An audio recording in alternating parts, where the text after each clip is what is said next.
have the SharePoint list to track invoices. The invoice has been added as an attachment to each item that doesn't have a pending status. This Microsoft Power Automate flow runs every weekday morning at 8 a.m. looking for any items in this list marked as ready to send. In this Microsoft Power Automate tutorial, I'll cover how to build a flow that will send an email for each item marked as ready to send. This flow will also indicate the date and time the invoice was sent out. The logic in this flow can be applied to many different scenarios. Make sure you stick around till the end of the video where I'll show you how to combine multiple attachments into a single email. To get started, you'll need a SharePoint list with attachments. If you'd like your flow to bulk send items, you will need a column in your SharePoint list to mark which items need to be sent. Even if you plan to trigger your flow manually by selecting an item, it's good practice to mark items that have already been sent. Currently, my SharePoint list items only have a single attachment. At the end of the video, I'll cover how to handle multiple attachments. In Power Automate, create a new Instant Cloud flow. Give your flow a name and select the manual trigger. We'll start off by creating a manually triggered flow. Once the flow is ready to go, we'll replace the manual trigger with the recurrence trigger. I'll be running my flow once a day.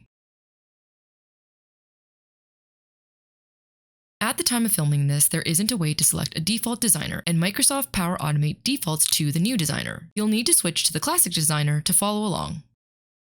Add a Get Items action.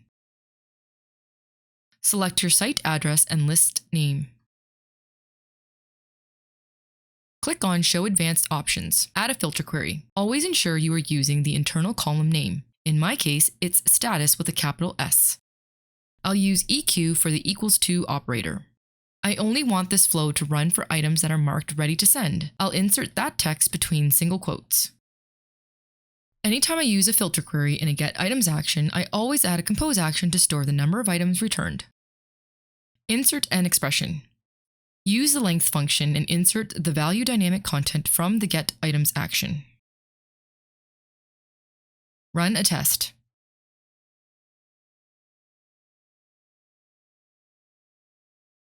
I'll filter out my list by items that are marked ready to send.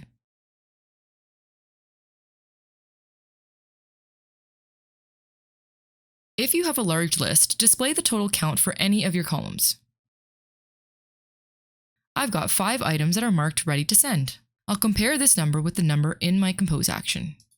If the number in your compose action isn't returning the correct number, there can be a few reasons for this. Either your filter query isn't correct or you have more than 100 items in your SharePoint list.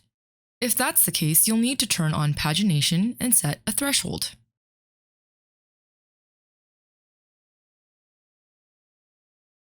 I only have 30 items in my list, so I will leave Pagination off. If you have a large list of SharePoint items, it's a good idea to set a top count. The top count will limit the number of items returned, which will speed up your flow runs. This is especially helpful when building and testing your flow. I'll set the top count to 3 and run a test.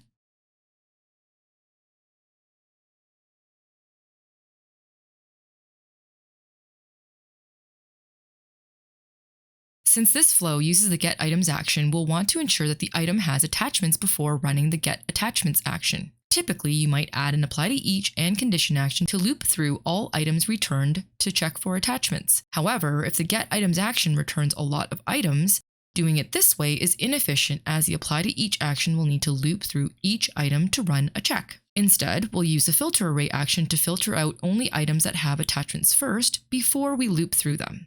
This will improve the efficiency of your flow, especially if you have a lot of items. To learn more about how you can use a filter array action in your flow, check out this tutorial.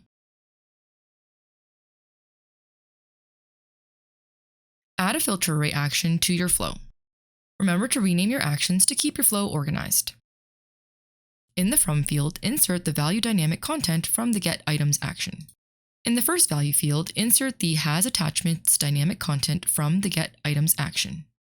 We'll leave the operator as is equal to. In the second value field, enter true in lowercase. Add a compose action to store the number of items returned from the filter array action. I'll use the length function and insert the body outputs from the filter array action. I'll remove attachments for 2 of these items.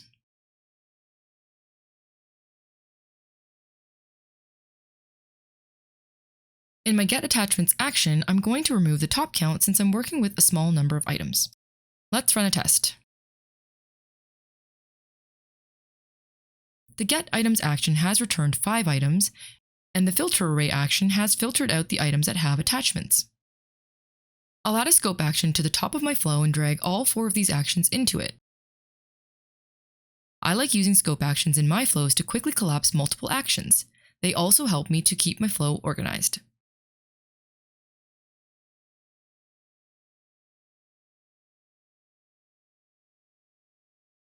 Now that the items with attachments have been filtered out, we'll use an apply to each action to loop through those items. Insert the body dynamic content from the filter array action. This next step is optional. However, when I use filter array actions in my flows, I like to use compose actions to store the dynamic content. The get attachments action requires an item ID. Unfortunately, when you use a filter array action in your flow, the only dynamic content available from that action is item and body. We'll need to use an expression to return the dynamic content from the filter array action. Insert the item function, a question mark, square brackets, and single quotes. In between the single quotes, insert the dynamic content key, which is ID in this case. The dynamic content keys can be found in the outputs of the filter array action. The keys are the text in red between double quotes. They are also case sensitive. Add a get attachments action. Select your site and list name. In the ID field, insert the outputs from the compose action above. Alternatively, you can insert the expression directly into this field. I'll add a compose action to return the attachment's display name.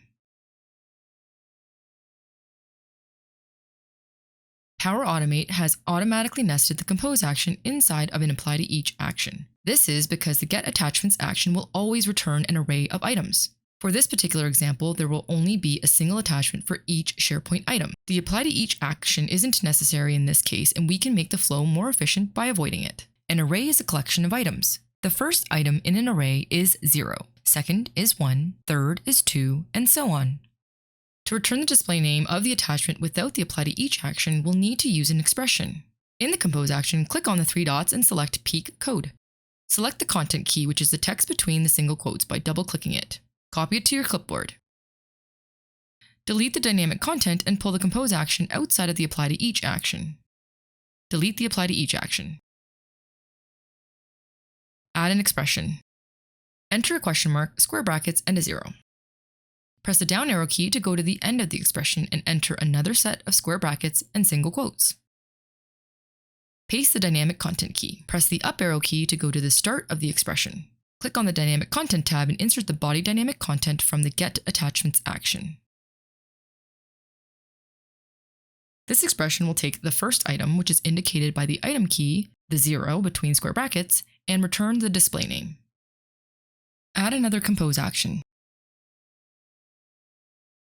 Copy this expression and replace display name with ID. Make sure you use a capital I. Run a test.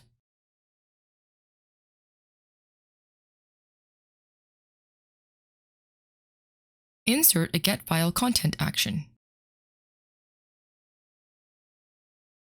We'll use this action to get the content of the attachment. Select the site address. In the File Identifier field, insert the outputs from the compose action above.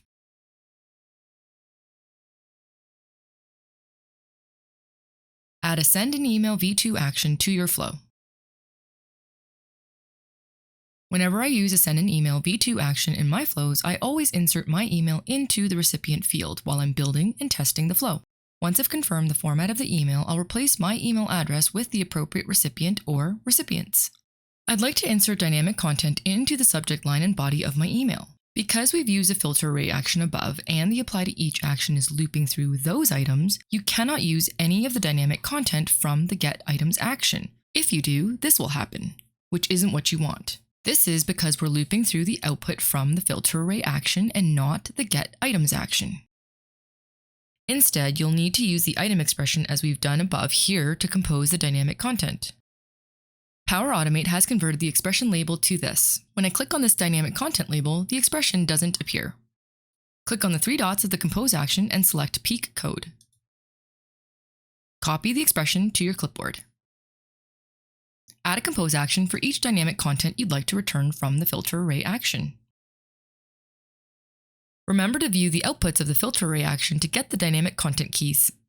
I'm going to grab the invoice number, amount, and date. The invoice number is stored in the title field.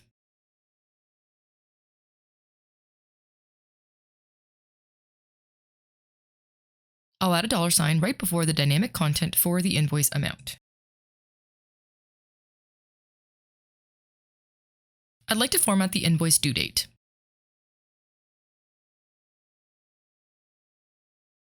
To do that, I'll wrap this entire expression in a format datetime function. Place your cursor inside the closing bracket, add a comma and single quotes. In between the single quotes, enter a date format. I'll use this format.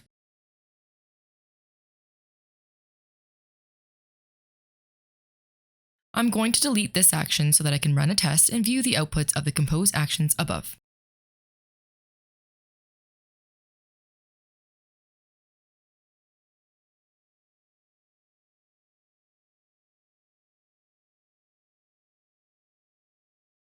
There are quite a few actions nested here.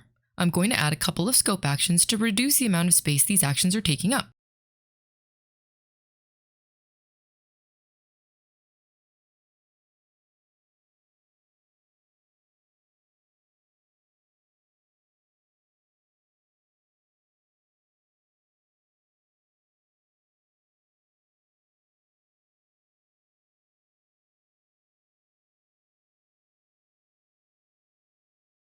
That looks a lot better.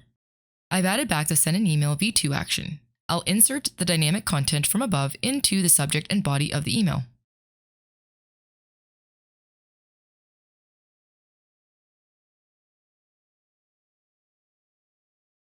Click on Show Advanced Options. In the Attachments Name field, insert the outputs from the compose action that is storing the attachment display name, which is essentially the file name including the extension.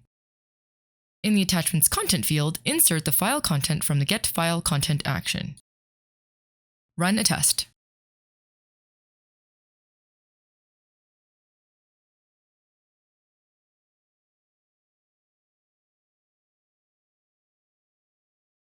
Let's check to make sure the attachment opens without any issue.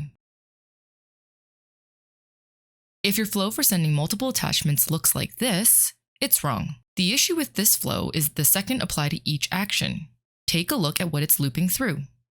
This apply to each action is looping through each attachment. Because the send an email action is inside the apply to each loop, if a SharePoint item has more than one attachment, it would send a separate email for each attachment. To send a single email with all attachments, we'll need to collect the attachments first, then send the email outside of the apply to each action. First, we'll need to initialize an array variable in the root of the flow.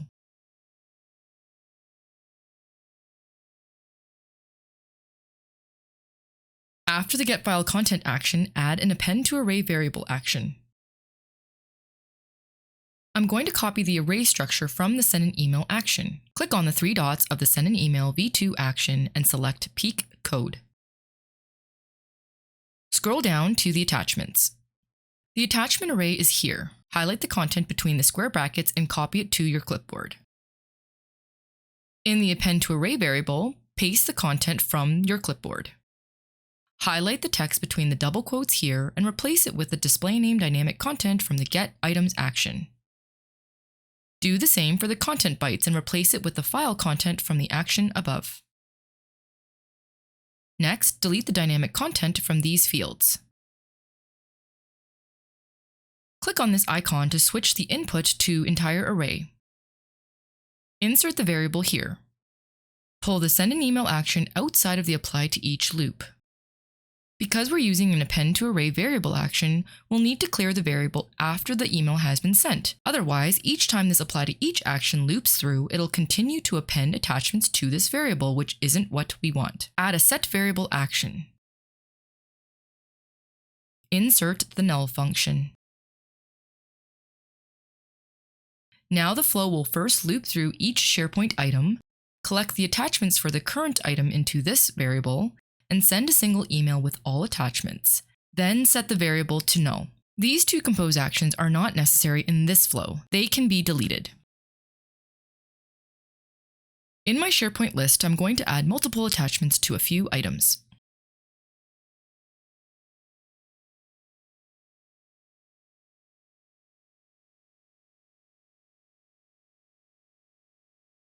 Run a test.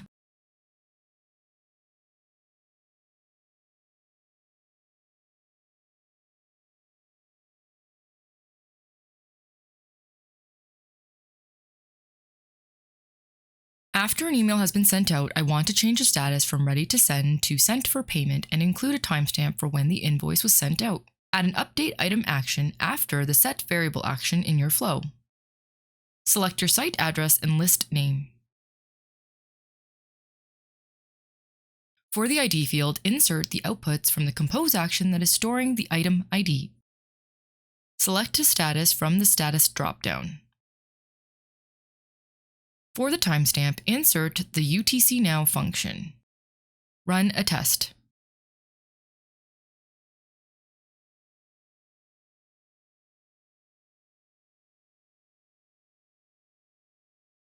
In my SharePoint list, the client column is a lookup column. The client email address column is displaying the corresponding email address or addresses for the client.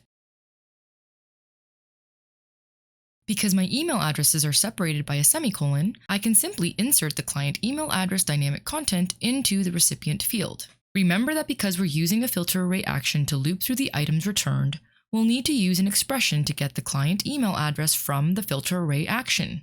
Compose an expression as we've done previously by copying the dynamic content key from this action and insert it into an expression.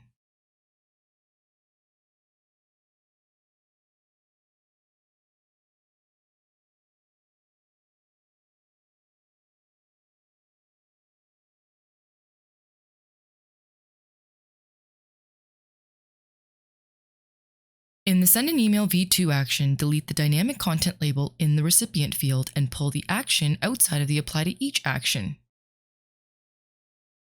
This Apply to Each action isn't necessary and can be deleted. Insert the outputs from the Compose action into the recipient field.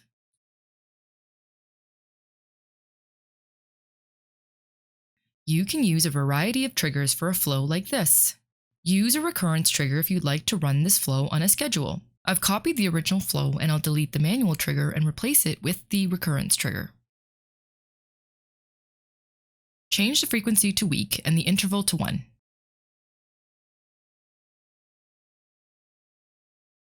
Click on Show Advanced Options.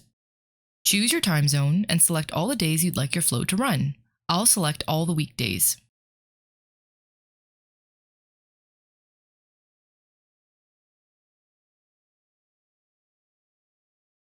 Choose a time you'd like your flow to run at. This flow will now run every weekday morning at 8 a.m. You can also use the For a Selected Item trigger. I've copied the original flow and I'll delete the manual trigger and replace it with the For a Selected Item trigger.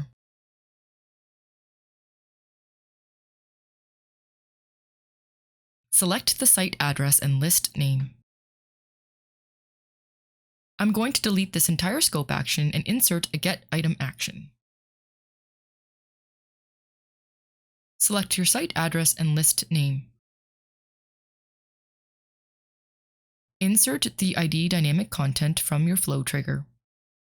Next, insert the ID from the Get Items action into the Get Attachments action. In the Send an Email v2 action, I'll replace the dynamic content with the dynamic content from the Get Items action.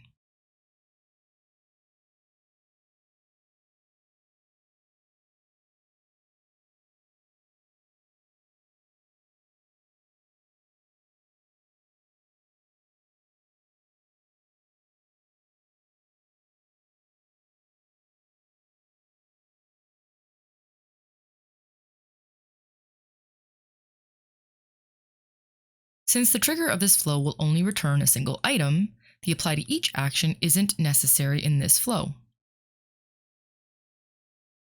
Drag these actions outside of the Apply to Each action.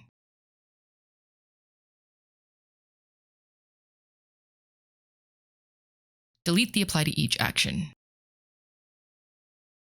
Save your flow and run a test from SharePoint. In SharePoint, I can select any item from the list even if it's already been sent and run the flow on the selected item. Lastly, if you're using the Get Items action in your flow and you've limited the number of items returned with a top count, ensure that you've removed this before running your flow. What scenario would you use this flow for, and how would you modify it to suit your needs? Let me know in the comments down below. If you found this video helpful, please consider giving it a like. Are you making these 3 mistakes when it comes to the apply to each action? Check out this video to find out if you are. Don't forget to subscribe so you don't miss out on any other Power Automate tutorials. Thanks for watching!